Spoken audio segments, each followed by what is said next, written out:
Michel se leva bien avant le chant du coq.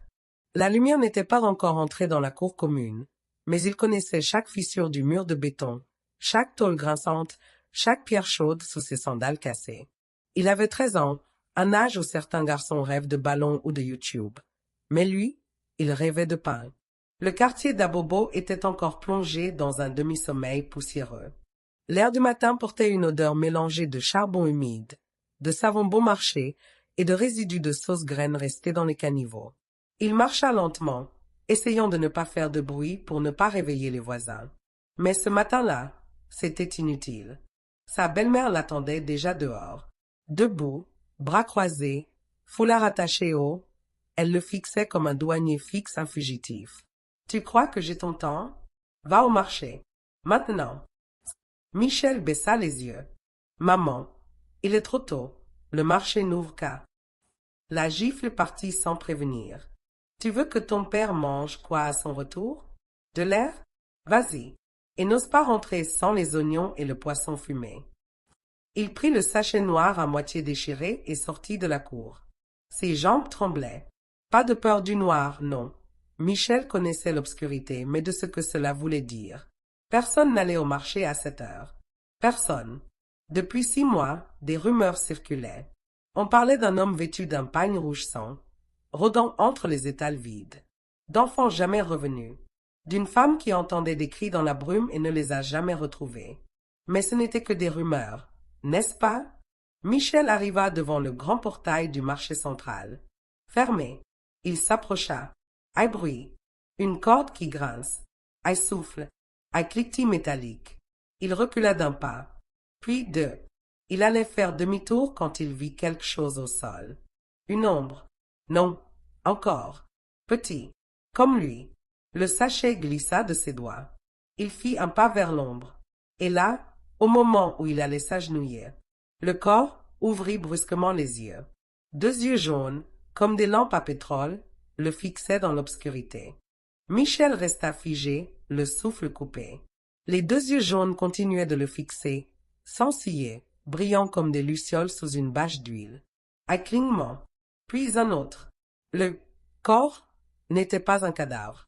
C'était un enfant, un peu plus petit que lui, allongé sur le sol, le visage encrassé, les cheveux mêlés de poussière et de coquilles de riz. L'enfant parla sans bouger les lèvres. « Tu les entends, toi aussi ?» Michel recula d'un pas, puis 2. Le froid lui grimpa dans le dos malgré la chaleur du matin ivoirien. « Qui t'a mis là ?» balbutia-t-il. L'autre garçon tourna lentement la tête vers le marché fermé. « Ils arrivent, à chaque heure interdite. Tu les entends ?» Michel n'entendait rien, sauf son propre cœur tambouriné comme un djembé affolé. Il se retourna pour fuir. Mais quelque chose clochait. Le portail du marché, qui était fermé il y a quelques secondes, était maintenant entrouvert, sans un bruit, comme si le métal avait été caressé par un fantôme. Il tourna la tête vers l'enfant aux yeux jaunes. Il n'était plus là. Rien. Plus de corps. Même la poussière semblait intacte. Mais au sol, exactement à l'endroit où le garçon avait été couché, se trouvait une boîte d'allumettes vide, couverte de signes dessinés à l'encre noire, des cercles, des spirales, un œil barré. Un symbole étrange qu'il n'avait jamais vu. Une odeur de kérosène planait dans l'air. Michel recula lentement, trop lentement. Un bruit de pas résonna dans le marché fermé. Un pas sec, puis un froissement, comme un sac de maïs sec remué par le vent. Il voulait courir, hurler, s'échapper. Mais son sachet, son fichu sachet noir, était toujours là. Et il savait que s'il rentrait sans les oignons et le poisson, sa belle-mère le tuerait. Littéralement. Alors il fit ce que même lui ne comprit pas. Il poussa le portail et entra dans le marché. L'intérieur était baigné d'un clair-obscur étrange. Aucune lumière. Pourtant, on y voyait. Pas de voix, mais des murmures qui flottaient, comme si les étals retenaient les sons.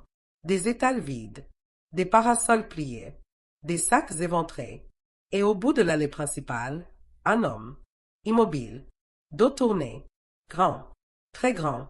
Il portait un pagne rouge qui lui descendait jusqu'au talon. Sur ses épaules, 2 coqs morts suspendus par les pattes. Il ne bougeait pas, mais Michel sentit qu'il savait qu'il était là.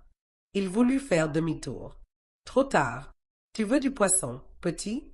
La voix était grave, sourde, presque animale. Michel ouvrit la bouche, mais aucun mot n'en sortit. L'homme se retourna. Lentement. Il n'avait pas de visage. Juste une peau lisse, comme une calebasse trop polie.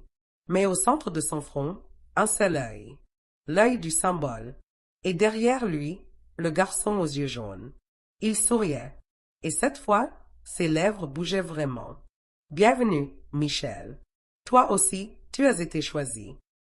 Michel fit un pas en arrière, puis un autre, mais ses jambes étaient devenues du bois. Son souffle se bloquait dans sa gorge, et son cœur tambourinait comme une calebasse pleine d'eau. L'homme au pagne rouge, non, la chose au pagne rouge, l'observait avec cet œil unique, sans ciller, comme si elle avait attendu ce moment précis depuis toujours. L'enfant aux yeux jaunes, lui, souriait toujours. Pas un sourire de joie. Non, un sourire de fatalité. Un sourire comme ce que font les gens qui ont déjà tout perdu.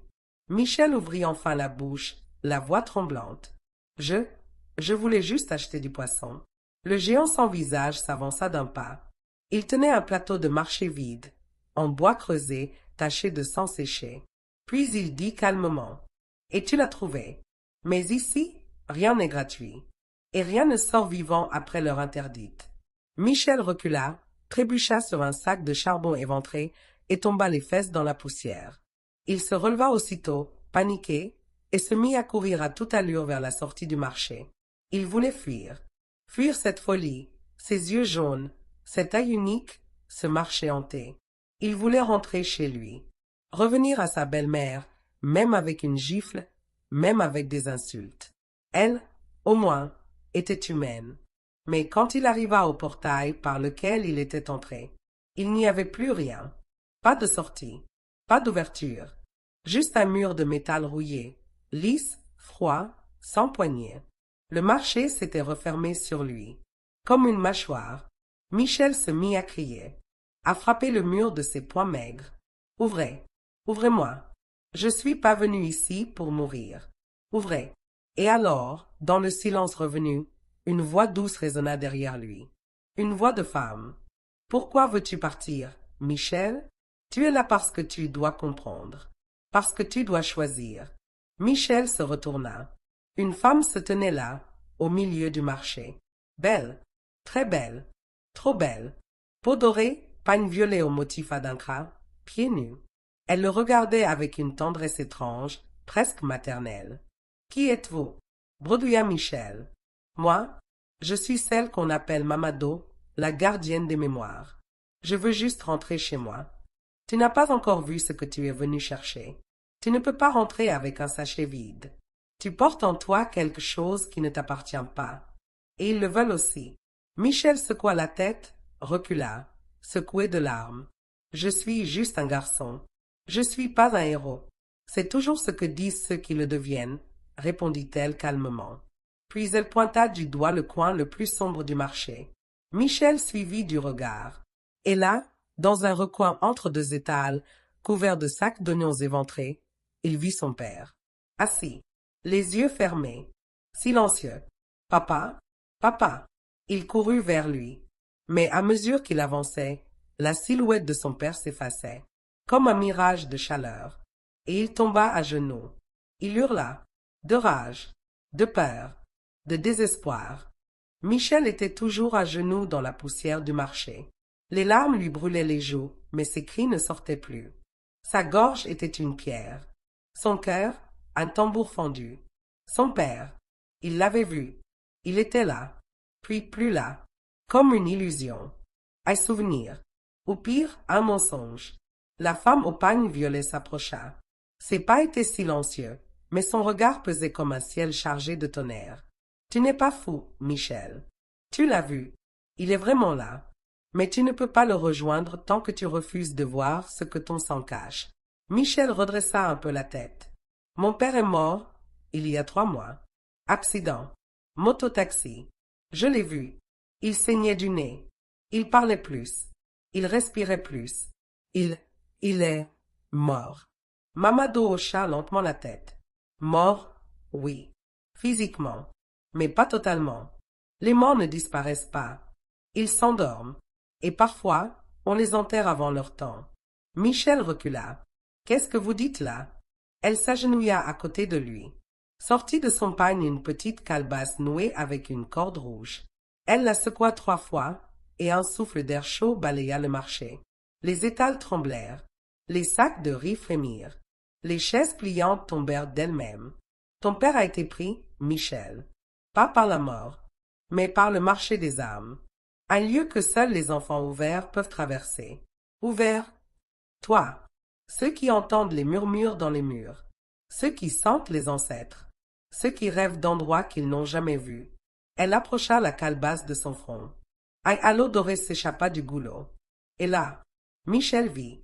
Il vit la nuit de l'accident. Mais cette fois, en ralenti. Il vit son père parler à une silhouette en pagne rouge, avant de monter sur la moto. Il vit une main invisible pousser le motard dans le carrefour. Il vit sa belle-mère au loin, qui souriait. C'est pas possible, balbutia Michel. Ce monde-ci est une façade, dit Mamado. Toi, tu es né entre les deux. On t'a menti depuis ta naissance. Ton père n'est pas mort. Pas tout à fait. Il a été offert. Et toi, tu es le second plat du sacrifice. Michel se releva, tremblant. Je veux rentrer. Je veux plus de poissons. Je veux plus d'histoires de pagne rouge. Je veux plus rien. Mamado le regarda longtemps. Puis, d'un ton grave. Tu n'auras pas ce choix, Michel. Car la porte qui s'est refermée derrière toi ne s'ouvre que si tu affrontes la vérité. Et cette vérité commence chez toi. Michel fronça les sourcils. Chez moi? Ce que tu cherches n'est pas dans ce marché. Il est dans ta maison, derrière une porte que tu n'as jamais osé ouvrir. Une pièce que ta belle-mère interdit, celle où elle garde les choses de ton père. Michel se figea. Il connaissait cette porte, une vieille chambre condamnée. On lui avait dit qu'il n'y avait rien, juste des souvenirs. Mais maintenant, il savait. Il se tourna vers Mamado. Comment je sors d'ici? Elle lui tendit la calebasse. Bois, et ton cœur te guidera. Il hésita, puis il but. Le goût était amer, chaud et métallique. Et soudain, il sentit son corps devenir plus léger. Le marché tournoya autour de lui. Les étals disparurent. Les voix s'éteignirent. Il tombait dans le néant. Michel va retourner dans le monde réel, mais avec une vision changée. Ce qu'il croyait être un simple marché est une porte entre les mondes. Et chez lui, sous son propre toit, se cache la clé du sacrifice qui a pris son père. Et peut-être bientôt lui. Michel ouvrit les yeux brusquement. Il était couché sur le sol de la cour, la tête posée sur une dalle fissurée, la joue collée à la poussière encore fraîche du matin. Le sachet noir était toujours dans sa main. Le soleil, à peine levé, tapait contre les tôles du toit. Autour de lui, la vie reprenait son rythme ordinaire. Une voisine râlait à cause de l'eau du robinet, un transistor crachotait du coupé-décalé dans un coin, un petit garçon pleurait pour son petit déjeuner. Tout semblait normal. Et pourtant, Michel savait que rien ne l'était. Il se redressa lentement, le regard vide. Ce qu'il avait vécu, ce qu'il avait vu, ce qu'il avait entendu dans ce marché aux âmes, ça ne pouvait pas être un rêve. Il sentait encore dans sa gorge le goût amer de la calebasse. Il sentait encore le regard unique de l'homme au pagne rouge lui brûler la nuque. Il rentra dans la pièce principale. Sa belle-mère était là, en train d'écailler un poisson avec une machette émoussée. « Tu as mis le temps, hein ?» Il ne répondit pas. « Où est le poisson? Les oignons ?» Il la fixa. « J'ai rien pris. Le marché était fermé. »« Quoi? Michel, tu veux mourir ou quoi ?» Mais cette fois, Michel ne broncha pas. Il la regardait. Différemment. Il ne voyait plus une femme colérique. Il voyait un masque. Quelque chose derrière ses yeux. Quelque chose qu'elle cachait. Il murmura, sans la quitter du regard. « C'est toi qui as fermé la chambre de papa. »« Pas vrai ?» La lame de la machette glissa brusquement et entailla son doigt. Elle jura. « Qu'est-ce que tu racontes encore? Tu veux mourir une deuxième fois? Hein? Tu veux que je t'envoie chez ton père tout de suite? » Mais Michel ne recula pas. « Il n'est pas mort. Je l'ai vu. Il m'attend. Et je dois savoir ce que t'as fait. La femme pâlit. Un instant, un millième de seconde. Puis son visage redevint dur, impénétrable. T'es juste un enfant. Tu comprends rien. Michel tourna le dos. Il marcha droit vers la porte verrouillée, celle qu'on lui avait toujours interdit d'ouvrir. Une vieille serrure rouillée. 3 cadenas. Mais quand il posa la main sur le bois, les cadenas tombèrent tout seuls. Un vent glacial sortit de la pièce. Il poussa la porte. Et là, tout changea. La pièce était remplie de symboles peints à la craie rouge sur les murs. Des photos de son père, brûlées à moitié. Des bouteilles vides. Des pagnes pliées dans des calebasses. Et au centre, un masque. Un masque noir, en bois d'ébène, sculpté à la main, avec un œil unique au centre. Le même œil que celui de l'homme du marché. Il s'en approcha lentement. Quand il tendit la main pour le toucher, une voix résonna dans la pièce, étouffée mais claire. « Ne touche pas ça, Michel. » Il se retourna. Sa belle-mère. Mais cette fois, elle n'avait plus la même voix, ni les mêmes yeux. Ils étaient jaunes, comme ceux de l'enfant dans le marché.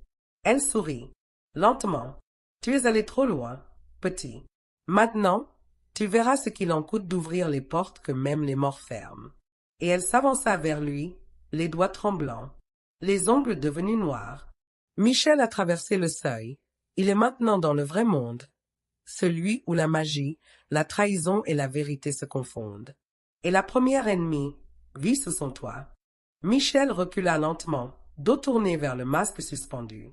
Sa belle-mère avançait, ses yeux devenus 2 lanternes jaunâtres, son souffle rauque, comme s'il venait d'un autre monde.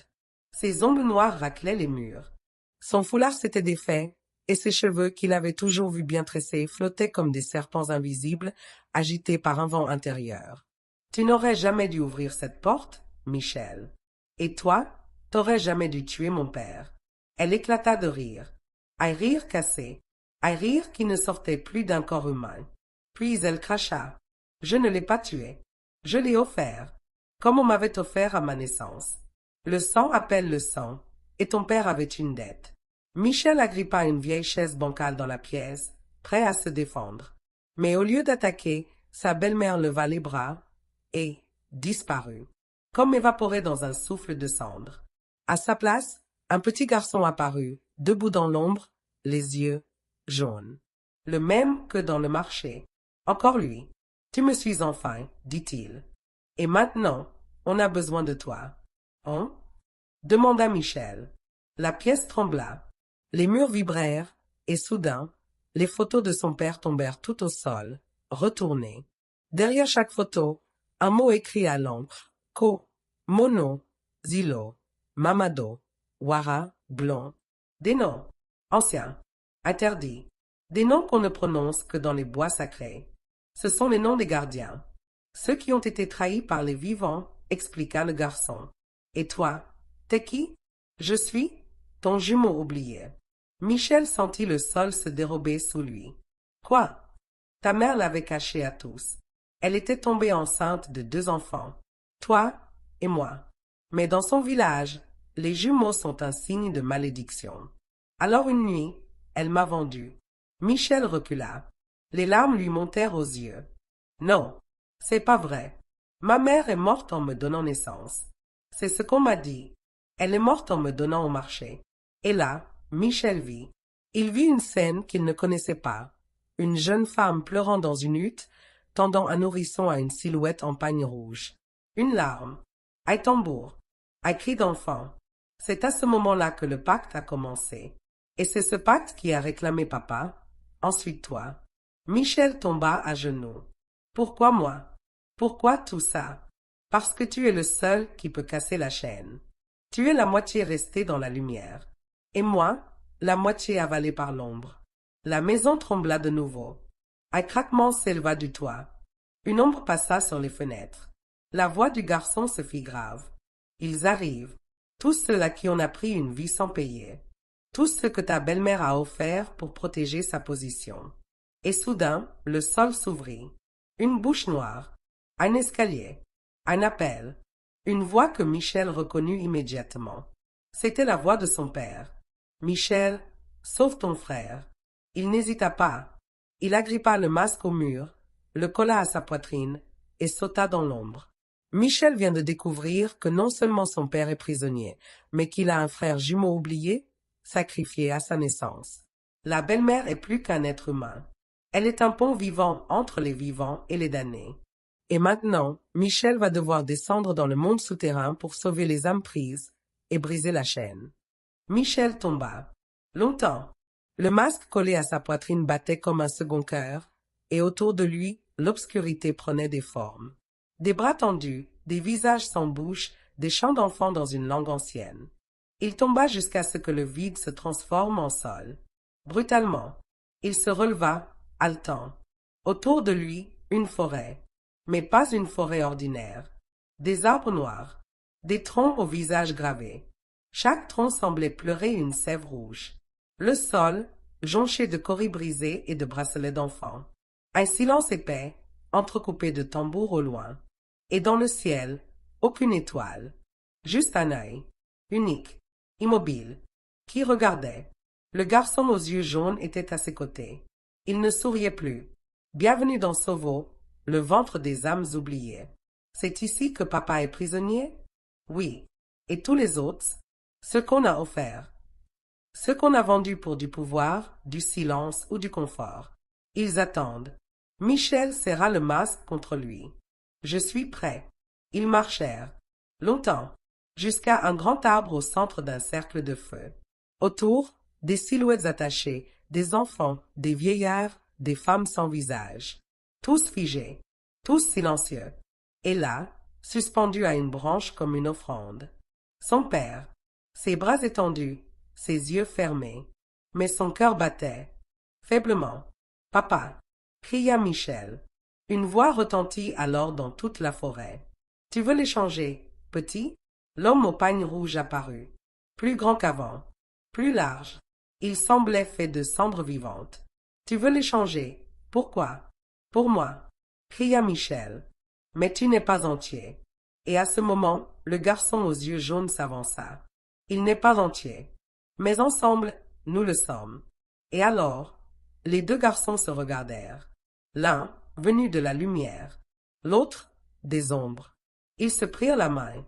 Et soudain, leurs corps s'embrasèrent d'une lumière blanche. Le masque explosa. Une onde frappa la forêt. Les visages sur les arbres crièrent. Le ciel s'ouvrit en deux. Et Michel vit la vérité. La révélation. Sa mère n'était pas morte en le mettant au monde. Elle avait été forcée de sacrifier l'un des jumeaux pour sauver l'autre. Sa belle-mère était la prêtresse du marché.